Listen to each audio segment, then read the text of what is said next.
So hey guys, welcome back to another video of soul land and I hope कि तुम लोग बहुत ही ज्यादा अच्छे और मजे में होगे। वीडियो में आगे बढ़ने से पहले तुम जान दो कि तुम्हें क्या करना है। हाँ जी, अगर इससे पहले का एपिसोड अभी तक चेकआउट नहीं किया है तो क्या कर रहे हो, पहले जाओ और जाकर उसे देख लो, वरना यहाँ तुम्हें कुछ समझ नहीं आने वाला, और जिसका की लिंक तुम्हें आई बटन और पिन कॉमेंट में मिल जाएगा। सो मेक श्योर कि तुमने इससे पहले का एपिसोड जरूर देखा, और अगर देख लिया है तो चलो फिर बिना किसी देरी के आज के इस वीडियो को फटाफट से शुरू करते हैं। तो हमें हमारे इस एपिसोड की स्टार्टिंग भी वही सीन से होती है जहाँ पर यूहाओ ने फाइनली अपनी खुद की सोल को सॉलिडिफाइड करके आसपास की स्पिरिचुअल एनर्जी को अपने बॉडी के अंदर गैदर करना शुरू कर लिया था। वो एम्परर दीतियांग के सीक्रेट को भी समझ चुका था। इसी के साथ यहाँ पे हम देखते हैं कि यूहाओ अपने हाथों में एक वॉर्टेक्स टाइप का बनाने लगता है जो कि आसपास की एनर्जी से वो बनाता है, और यहाँ पर ये जो एनर्जी थी ये आसपास की चीजों को भी इम्पैक्ट करने लगती है, और हम देखते हैं कि ये सभी अपनी जगह से गिरने लगती है, जो देख के यूहाओ भी हैरान था, और वो कहने लगता है कि एक छोटा सा ब्लैक होल मेरी बॉडी के अंदर पहले से ही मौजूद था, लेकिन इसकी जो प्योरिटी है पावर की ये कई गुना ज्यादा हायर है, और मेरी जो करंट कैपेबिलिटीज है इसके अकॉर्डिंग इस वक्त इस पावर को यानी कि इस लीक्ड सोल पावर को अब्सॉर्ब करना पूरी तरीके से नामुमकिन सा है, और ये जो हाईली कंप्रेस्ड सोल पावर है ये किसी भी वक्त मेरे हाथ में एक्सप्लोड कर सकती है। अब यहाँ पे कुछ सेफ्टी रीजंस के चलते यूहाओ इस जगह को छोड़कर जंगल के बिल्कुल बीचों बीच पहुंच जाता है। यहाँ पर आते साथ ही इस छोटे से टोर्नेडो को जैसे ही सामने की तरफ थ्रो करता है तो ये सेकंड्स में ही अपने से 10 गुना ज्यादा बड़ी हो जाती है, जो भी आसपास की स्पिरिचुअल एनर्जी को सेकंड्स में ड्रेन करना शुरू कर देती है, जो देख के यूहाओ भी हैरान था, और इसका दायरा जंगल जहाँ जहाँ तक फैले हैं वहाँ तक पहुँचने लगता है, और यूहाओ कहता है कि अब तो मैं दूर की स्पिरिचुअल एनर्जी को भी इसमें गैदर कर सकता हूँ। अब यहाँ पे हम देखते हैं कि इतनी पावरफुल एनर्जी रिलीज होती है कि दूर से लोग पहचान जाते हैं कि यहाँ पर कुछ तो चल रहा है। कुछ सोल्जर्स को ऐसा लग रहा था कि शायद दुश्मनों ने हम पे अटैक कर दिया। पावरफुल एक्सप्लोजन को देखकर सभी का ध्यान यूहाओ अट्रैक्ट कर लेता है, लेकिन वो वक्त रहते ही अपने कैंप में वापस आ जाता है। पर जैसे ही वो अंदर आता है यहाँ पे मिस टांगू टांग मौजूद थी, जिसे देख के वो भी हैरान था, और वो कहती है कि हु आर यू हाउ, क्या तुम बता सकते हो कि इतने देर तक तुम कहाँ पे थे?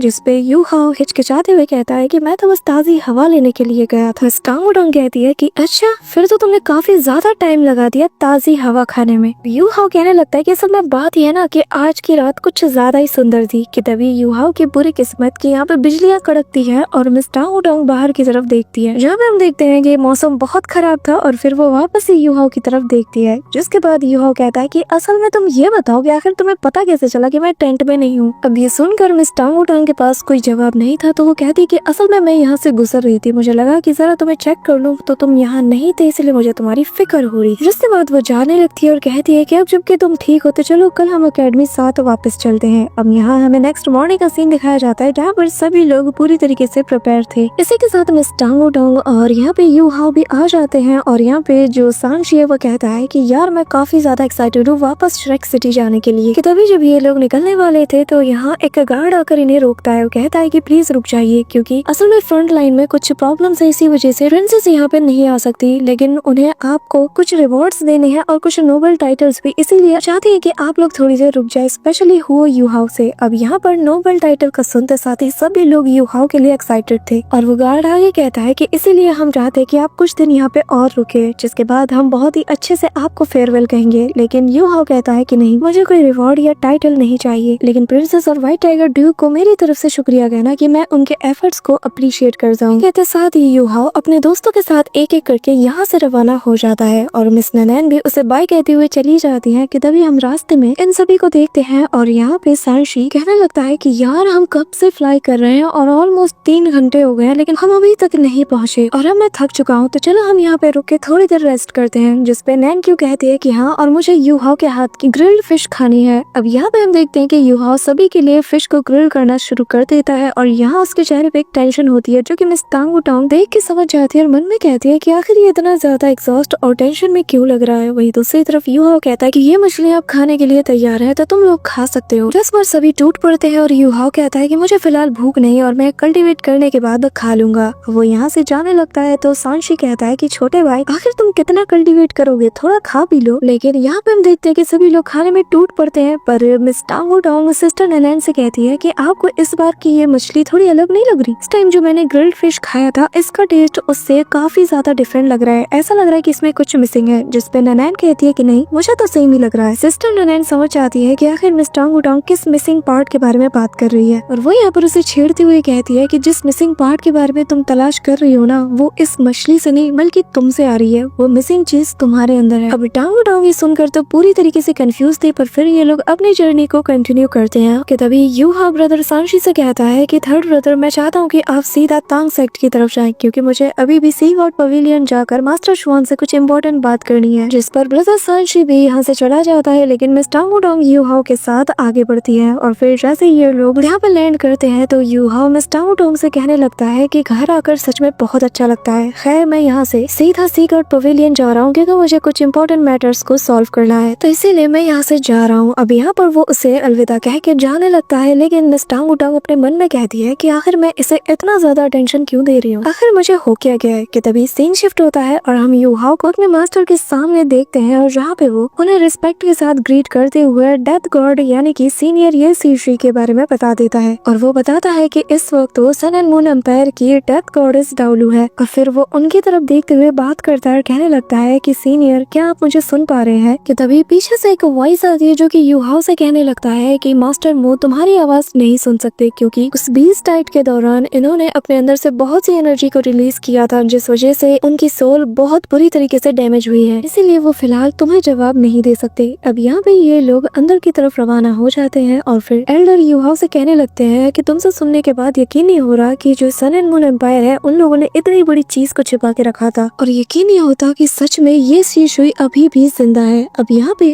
आगे कहते हैं कि फिलहाल के लिए अब मैं सब कुछ समझ गया कि ये शीशुई और लॉन्ग शाओ याओ ये दोनों इस सन एंड मून एम्पायर के साथ खड़े हैं, जो कि मैं बिल्कुल भी बर्दाश्त नहीं कर सकता। दो 99 लेवल के टॉप डाउलू इस एंटायर कॉन्टिनेंट का जो बैलेंस है इसे हिला के रख सकते हैं, और हमें दो अल्टीमेट डाउलू को कभी भी हल्के में नहीं लेना चाहिए। यहाँ पर यूहाओ बाकी के सेक्ट के मेंबर्स की खबर लेता है, जिसपे एल्डर बताने लगते हैं कि इस टाइट के दौरान वो दोनों भी बहुत बुरी तरीके से इंजर्ड हो चुके हैं, और बॉडी सेक्ट का जो यंगर जनरेशन के लोग थे वो भी उसी के साथ वाइप आउट हो गए हैं। ऐसा मान लो कि उसकी जो स्प्रिट है वो बहुत बुरी तरीके से डैमेज हो चुकी है, और फिलहाल के लिए वो तो इन दोनों का सामना बिल्कुल नहीं कर सकता। हेवनली एम्पायर के ऊपर ये जो स्नीक अटैक अभी अभी हुआ, इस वजह से वो लोग भी काफी ज्यादा वीक हो चुके हैं, और मुझे डर है कि शायद ही वो लोग अब आगे फाइट कर पाए। यहाँ पे यूहाओ भी ये सुनकर थोड़ा परेशान था, कि तभी वो कहता है कि क्यों ना हम बाकी के जो छोटे सेक्ट हैं उन सभी को आपस में जमा करके सन मून एम्पायर के खिलाफ एक आर्मी को तैयार करे, वो भी डाउलूज की। आफ्टर ऑल जितने भी यहाँ सेक्ट हैं और जितने भी डाउलूज है वो लोग सेम कॉन्टिनेंट से बिलोंग करते हैं, यानी कि इस डाउलू कॉन्टिनेंट के जो 3 नेशंस हैं उन्हीं से बिलोंग करते हैं, तो जाहिर है वो हमारा साथ जरूर देंगे। और जिसके बाद अगर सन मून एम्पायर हम पर स्नीक अटैक करती भी है तो मुझे लगता है कि वो लोग भी इतनी बड़ी पावर को देखकर तो जरूर सोचेंगे। अब यहाँ पे एल्डर उसकी बात सुन के कहते हैं कि तुम्हारी बात ठीक है, लेकिन हम ऑलरेडी इस पे काम कर रहे हैं, और बहुत से जो सेक्ट हैं उन्होंने रिस्पॉन्स भी दिया है। हालांकि सन मून एम्पायर का ये जो एडवांस डेथ टावर है इससे हर कोई खौफ खा रहा है, उस पावर के अगेंस्ट हमारा जो रेजिस्टेंट फोर्स है ये कहीं ना कहीं बहुत ज्यादा कमजोर है। अब यहाँ पे यूहाओ भी थोड़ा सोचता है कि तभी वो कहने लगता है कि एल्डर, मैं आपसे कुछ बात कहना चाहता हूँ कि असल में जब मैं मिंग दो माउंटेन रेंज पे था ना, तो मैंने तब जब सीनियर ये सीशुई को फेस किया तो तब मैंने एक्सीडेंटली मेरे बॉडी पर लगा उस रिवर्स स्केल को एक्टिवेट कर दिया, जिस वजह से खुद दी तियान अपनी पावर को मेरी बॉडी के अंदर डाल पाया, जिसके जरिए से उसने अटैक्स भी किए, लेकिन फिर वो खुद भी यहाँ पे टेलीपोर्ट भी हुआ। और इस इंसिडेंट से मैंने ये चीज देखी, ये जो एम्परर दी तियान है उनकी जो सोल फोर्स की जो कल्टीवेशन है वो मेरे कल्टीवेशन से बहुत ही ज्यादा डिफरेंट है। अगर मैं साफ और आसान लफ्जों में कहूँ तो देखने में ऐसा लग रहा था कि जैसे बहुत से ब्लैक होल्स आपस में कनेक्टेड हैं, और जिनके अंदर extremely terrifying spatial powers flow कर रही थी, और सभी आपस में एक दूसरे से कनेक्टेड थे। एल्डर शुआन भी इस बात पे गौर करते हैं, और यूहाओ आगे कहता है कि हमारी जो सेक्ट की जो रीचिंग है ये हमें डाउलू लेवल तक ले जाती है, लेकिन वो इसके आगे कुछ नहीं सिखा पाते कि एक बार अगर टाइटल डाउलू के लेवल तक पहुंच जाए तो सोल फोर्सेस में ये जो चेंजेस होते हैं इसे कैसे किया जाता है। उन्होंने तो कभी इस बारे में बात भी नहीं की। फिर वो यहाँ पे एल्डर से सवाल करता है कि जो ब्लैक होल को मैंने दी तियान के बॉडी के अंदर देखा, क्या वो हमारे जो अल्टीमेट डाउलू है उनके आगे यूनिक नहीं है? हमारे पास अल्टीमेट डाउलू है, लेकिन फिर भी दी तियान उनसे कई गुना ज्यादा स्ट्रॉन्ग है, और अगर सीनियर ये शीशुई उस वक्त तक टावर ऑफ डेथ की पावर का यूज नहीं करती तो वो कभी भी एम्परर दी तियान को टक्कर नहीं दे पाती। अब यहाँ पे एल्डर उसकी बात सुनकर कहते हैं कि तुम्हारी ये जो जजमेंट है ये बहुत ही ज्यादा तेज है, और मुझे लगा नहीं था कि तुम इतनी जल्दी इस कंक्लूजन पे पहुंच जाओगे। तुमने जो कहा वो बिल्कुल सही है, जो अल्टीमेट डाउलूज होते हैं बिल्कुल बॉटल नेक पे पहुंच जाते हैं, और वो लोग इस कंडीशन में भी पहुंच जाते हैं कि ये जो उनकी सोल पावर होती है ये सॉलिडिफाइड होने की कगार तक पहुंच जाती है, लेकिन इसमें एक प्रॉब्लम है कि वो लोग इसके आगे उभर नहीं सकते। जो सुनकर यूहाओ भी हैरानी के साथ कहता है कि आखिर वो क्या? एल्डर उसे सीधा और सिंपल जवाब देते हैं कि इसका जवाब बहुत आसान है, और वो ये कि जो सॉलिडिफाइड सोल पावर होती है वो फ्लो नहीं हो पाती। इसी वजह से majority of the ultimate Davlu जो कि बिल्कुल 99 लेवल के पीक तक पहुंच चुके हैं और जिन्होंने सोल फोर्स को भी सॉलिडिफाइड करना सीख लिया, लेकिन वो फिर भी इसके आगे नहीं बढ़ पाते और वहीं पे स्टक होके रह जाते हैं, क्योंकि इसके आगे उन्हें कैसे जाना है ये किसी को नहीं पता। हालांकि ये जो सॉलिडिफिकेशन है ये अल्टीमेट दावलू के ऊपर ब्रेक थ्रू करने का एक फाउंडेशन है। ये जो सॉलिडिफाइड सोल फोर्स होती है ये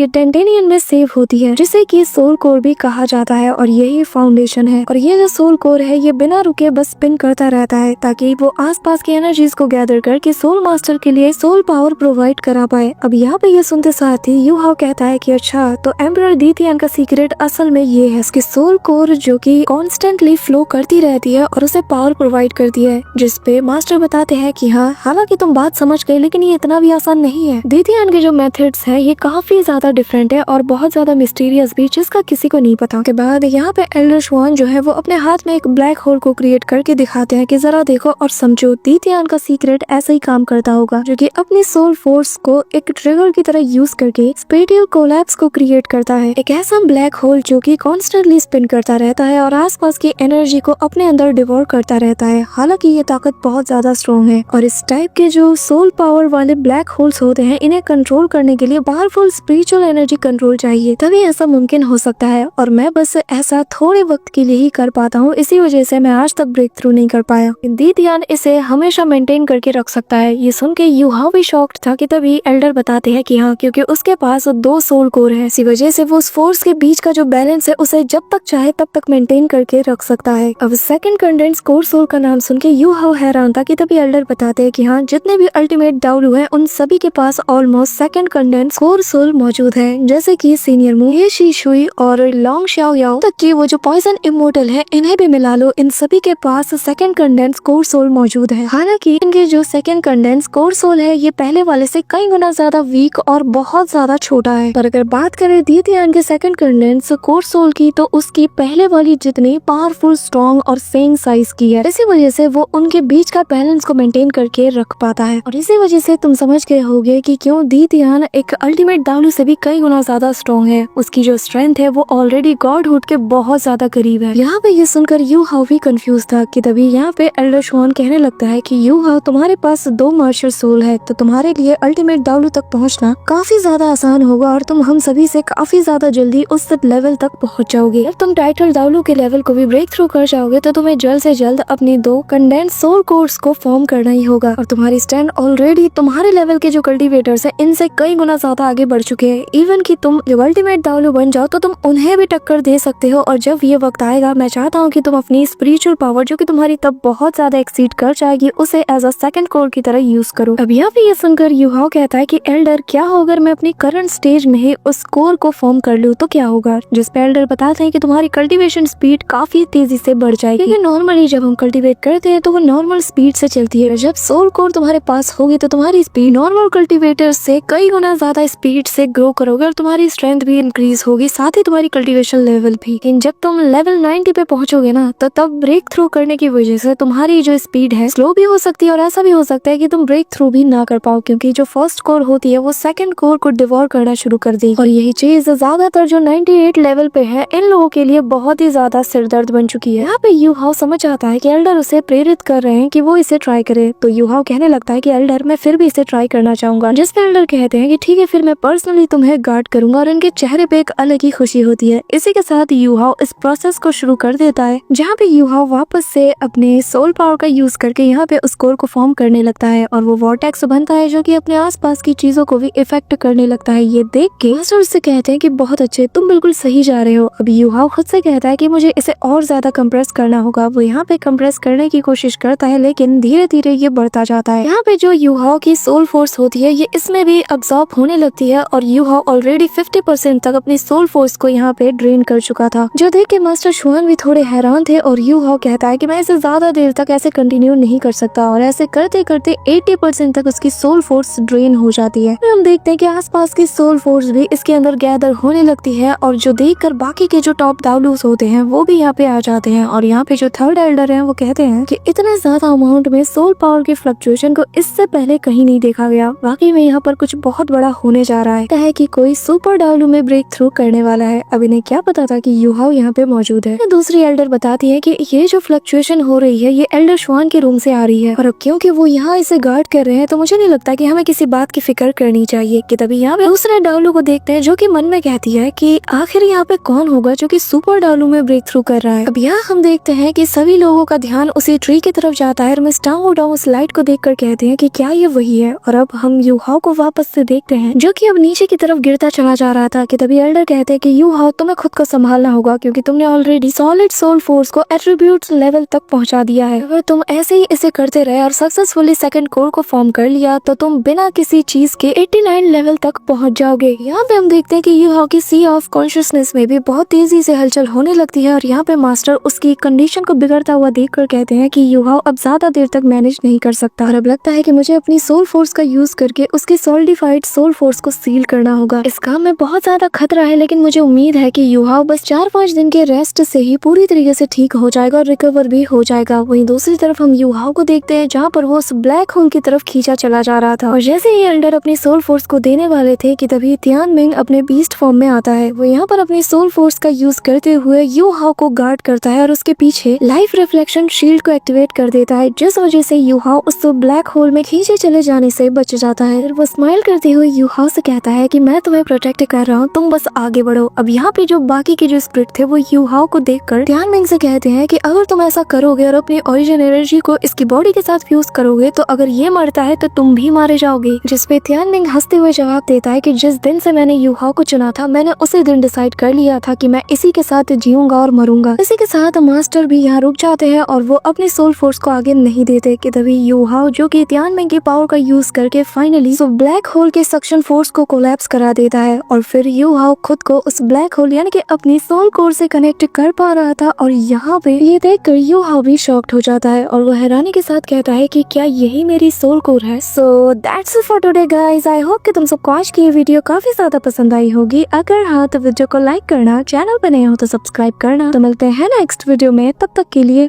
बाय।